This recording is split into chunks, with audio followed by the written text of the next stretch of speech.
Panorama group, जो सोचता है वो करता है। नमस्कार। सबसे पहले तो रंगों के त्यौहार होली की आप सभी को बहुत बहुत बधाई। आप रंग गुलाल खेलने की तैयारी कर रहे होंगे। इसी बीच में बिहार की राजनीति से जुड़ी हुई और चूँकि आपको पता है कि 2024 के लोकसभा चुनाव की तैयारियां अंतिम चरण में हैं। तैयारियां क्या, नॉमिनेशन का डेट निकल गया है और प्रथम चरण के चुनाव की घोषणा भी हो चुकी है। हालांकि 7 चरणों में चुनाव होंगे। बिहार में जो असमंजस की स्थिति थी उससे बाहर निकल गए हैं लगभग सभी दल। हालांकि कांग्रेस और लोक जनशक्ति पार्टी अभी भी इस समर से अभी बाहर नहीं निकली हैं, क्योंकि अभी तक उनके उम्मीदवारों के नाम घोषित नहीं हुए हैं। हालांकि संभावित उम्मीदवारों को लेकर के लगातार तैयारियां चल रही है। लेकिन इस बीच में लालू प्रसाद ने जिस तरह से बिना सीट शेयरिंग समझौता के उम्मीदवारों को सिंबल बांटना शुरू कर दिया है, उसके पीछे की कहानी और खेल हम आपको बताने के लिए आज बैठे हैं।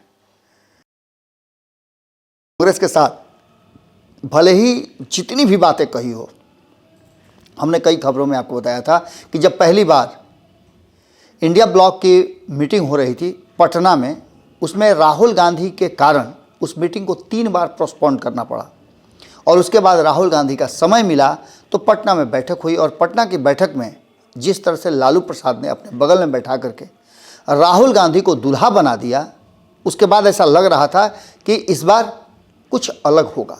इस बार लालू प्रसाद कहीं ना कहीं राहुल गांधी के प्रति और जो अन्य चीज़ें हैं कांग्रेस के प्रति थोड़ा दूसरा रास्ता अपनाएंगे। लेकिन समय आते आते और चुनाव की घोषणा होने के साथ ही लालू प्रसाद ने फिर से अपने पुराने ढर्रे पर आकर के और कांग्रेस को नील डाउन करा दिया। जिस तरह से आपको हमने पहले बताया था कि नीतीश कुमार अपने ऑफिस के बाहर खूंटे में बकरी की तरह बांध करके भाजपा को रखते थे, आज उससे भी बुरी स्थिति कांग्रेस की हो गई है, क्योंकि कांग्रेस का कोई आधार नहीं नजर आ रहा है महागठबंधन में। लालू प्रसाद को जो मर्जी वो कर रहे हैं। नीतीश कुमार के बाहर निकलने के बाद से तो लालू प्रसाद पूरी तरह से ये मान के चलिए कि पूरा का पूरा इंडिया गठबंधन को अपने हाथ में पकड़ के मुट्ठी में भींच लिए। फैसले हो ही रहे हैं, आप देख ही रहे होंगे, और छटपटा रही है कांग्रेस। इस छटपटाहट के पीछे का कई कारण है, क्योंकि इस बार लालू प्रसाद ने वो तर्क से तीर निकाला है जो 2019 में नहीं निकाल पाए थे तेजस्वी यादव। हालांकि सीट शेयरिंग के समझौते में तब भी 20 सीटें उनके हाथ में आई थी, जिसमें से 19 पर वो चुनाव लड़े थे। 1 सीट उन्होंने CPIML को दे दिया था। इसके अलावा और 3 दल शामिल थे, कांग्रेस को छोड़कर मैं बात कर रहा हूँ। RLSP शामिल थी, हम शामिल थी और VIP शामिल थी। कांग्रेस को भी 9 सीटें उन्होंने दी थी और उसमें से 1 सीट जीत करके कांग्रेस आई थी। लेकिन इस बार जो धड़ाधड़ सिंबल बांटा जा रहा है, उसके पीछे की रणनीति हम आपको बता रहे हैं। ऐसी रणनीति अपनाया है लालू प्रसाद ने जिससे नीतीश और राहुल दोनों को चित करने की तैयारी है। दोनों को इस लड़ाई से ही अलग करने की तैयारी में वो लगे हुए हैं। कितना सफल होते हैं ये अलग बात है, लेकिन जब हम आपको आंकड़ों के हिसाब से समझाएंगे तो आपको ये बात समझ में आने लगेगी कि आखिर लालू चाहते क्या हैं। तो आप जानते हैं कि एनडीए के साथ इंडिया गठबंधन की लड़ाई है और इस लड़ाई में 2 बड़े दल हैं, 2 बड़े धड़े हैं जो दोनों ही गठबंधन को लीड कर रहे हैं। एनडीए को भारतीय जनता पार्टी लीड कर रही है और इंडिया गठबंधन को या महागठबंधन को कह लीजिए, उसको लालू प्रसाद लीड कर रहे हैं। बिहार की 40 सीटों पे दोनों अपने अपने हिसाब से अपने सर्वे के मुताबिक आंकड़ों को फिट बैठा रहे हैं और कैंडिडेट का चयन भी कर रहे हैं। कैंडिडेटों को लेकर के माथापच्ची के बाद कमोबेश भारतीय जनता पार्टी और जनता दल यूनाइटेड ने अपने उम्मीदवारों की घोषणा कर दी। 17, 16, 5, 1-1 का फार्मूला तैयार हुआ है और इस फार्मूले पर लगभग मान के चलिए सिर्फ अगर देखा जाए तो चिराग पासवान को छोड़ करके सभी ने अपने उम्मीदवार की घोषणा कर दी है। सबसे महत्वपूर्ण बात यह है कि इस घोषणा के साथ ही और इस घोषणा के पहले जो सीटों का अनाउंसमेंट हुआ, उसके बाद से लालू प्रसाद इतना तेजी से अटैकिंग मोड में आ गए कि उन्होंने कौन कौन सी सीट किसको मिलेगी एनडीए गठबंधन में, उसके बाद अपने उम्मीदवारों का चयन शुरू कर दिया। कुछ उम्मीदवार तो खुद जदयू से ला करके उन्होंने मैदान में उतारने का प्लान बना लिया है और उतार भी दिए हैं। अब जैसे आप समझ लीजिए, सीधी सी बात है कि जिन सीटों पे कांग्रेस को रहना था वो तो है ही, लेकिन उसके अलावे हमने आपको पहले ही बताया था कि नीतीश कुमार को इस बार 16 की जगह पर अधिकांश सीटों पर हराने की तैयारी में पूरी की पूरी प्लानिंग बना रहे हैं लालू प्रसाद, पटना से दिल्ली तक। जो सीटें मिली हैं जदयू को उसमें से जहानाबाद है, जहानाबाद सिटिंग सीट उनका है, और चंदेश्वर प्रसाद चंद्रवंशी वर्सेस सुरेंद्र यादव इस बार फिर लग रहा है।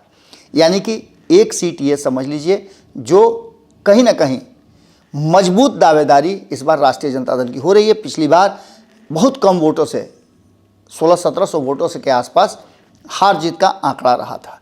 खैर, इसके आगे अगर बढ़ते हैं आप तो दूसरा सबसे महत्वपूर्ण सीट है मुंगेर का। मुंगेर में ललन सिंह है और कहा जाता है कि मुंगेर एक बार से ज़्यादा किसी को चांस नहीं देता है, और इस बार अनीता देवी जो कि अशोक महतो को आप जानते ही होंगे, उनके बारे में विशेष कहने की ज़रूरत नहीं है।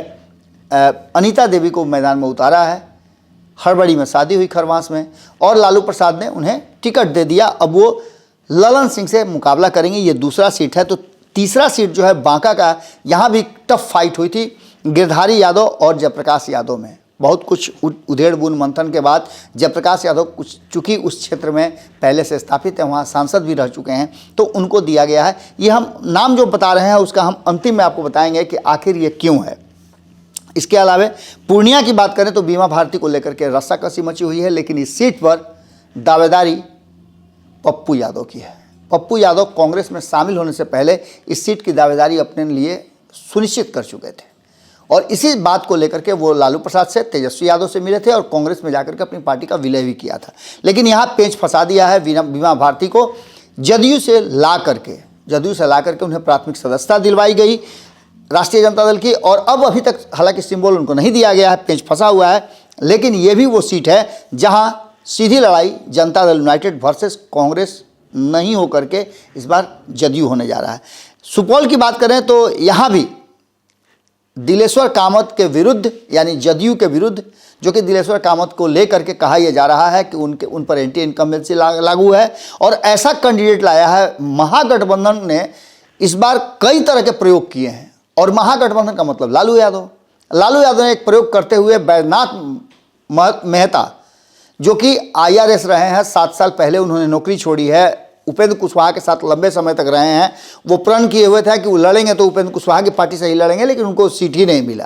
उपेंद्र कुशवाहा ने तो प्रयास बहुत किया, लेकिन अब बैजनाथ मेहता की बात करें तो उन पर डोरे डाल करके उन्हें अपने पक्ष में लाने के लिए राष्ट्रीय जनता दल ने अंतिम तैयारी कर ली है, और यहाँ भी लड़ाई जदयू वर्सेस RJD कराने की पूरी तैयारी है। इसके अलावा आपको बता दें शिवहर में ये सीट था पहले भारतीय जनता पार्टी का। भारतीय जनता पार्टी ने समझौते के तहत ये सीट दे दिया है जदयू को। लवली आनंद यहाँ से चुनाव लड़ेंगी, तो उनके विरुद्ध रामा सिंह को चुनाव लड़ाने की तैयारी चल रही है। आपने देखा भी होगा कि रामा सिंह तेजस्वी यादव के मंच पर खड़े थे और वहाँ से उन्होंने ताल भी ठोका था। बात करें सीतामढ़ी की तो यहाँ देवेश चंद्र ठाकुर हैं। देवेश चंद्र ठाकुर को लेकर के ये कहा जा रहा था कि एक समीकरण बनाने की कोशिश की गई है। हालांकि शिवहर और सीतामढ़ी दोनों जगह सवर्ण उम्मीदवारों को देने से वहाँ के लोग काफ़ी नाराज हैं। खास करके वैश्य समाज की बात करें तो वो वहाँ विद्रोह का बिगुल फूंक चुका है भाजपा और जदयू दोनों में। आपको जदयू में भी पता होगा कि किस तरह से अलग अलग खेमे बने थे।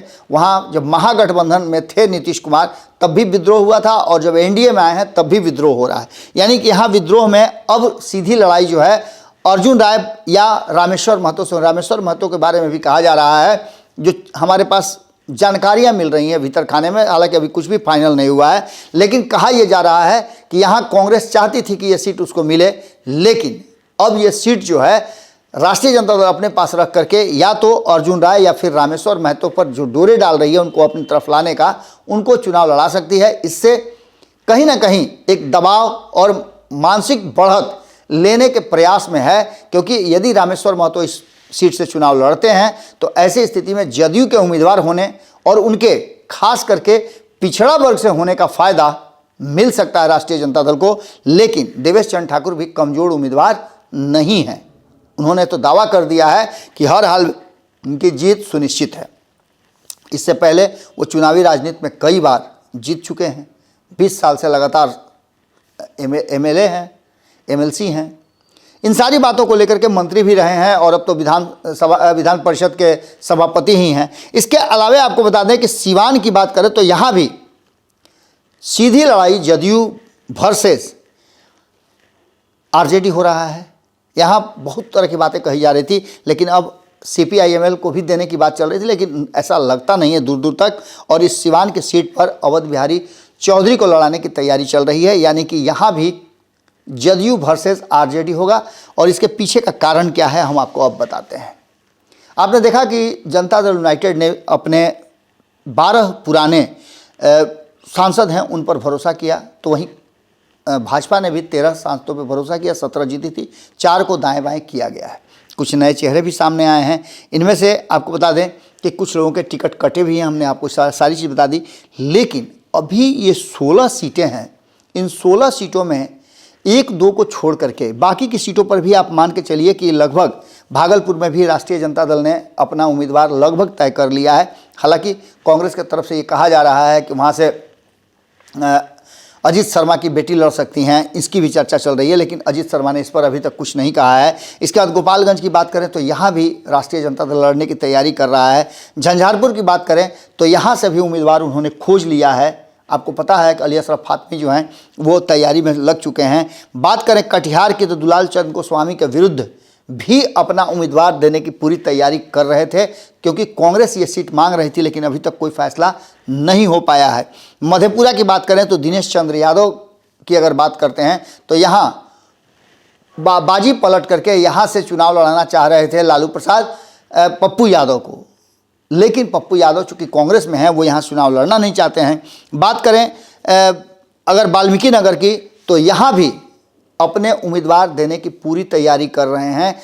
अब इन सारी बातों को लेकर के आप समझ सकते हैं कि ये जो 16 सीटें हैं, 16 सीटों में से अब तक 8 सीटों पे मतलब 50% सीटों पे कहीं ना कहीं राष्ट्रीय जनता दल ने अपने उम्मीदवारों को लगभग या तो उतार दिया है या उसकी तैयारी कर रहे हैं कि किसी भी समय सिंबल दे सकते हैं। बहुत लोगों को इसमें सिंबल दे भी दिया गया है।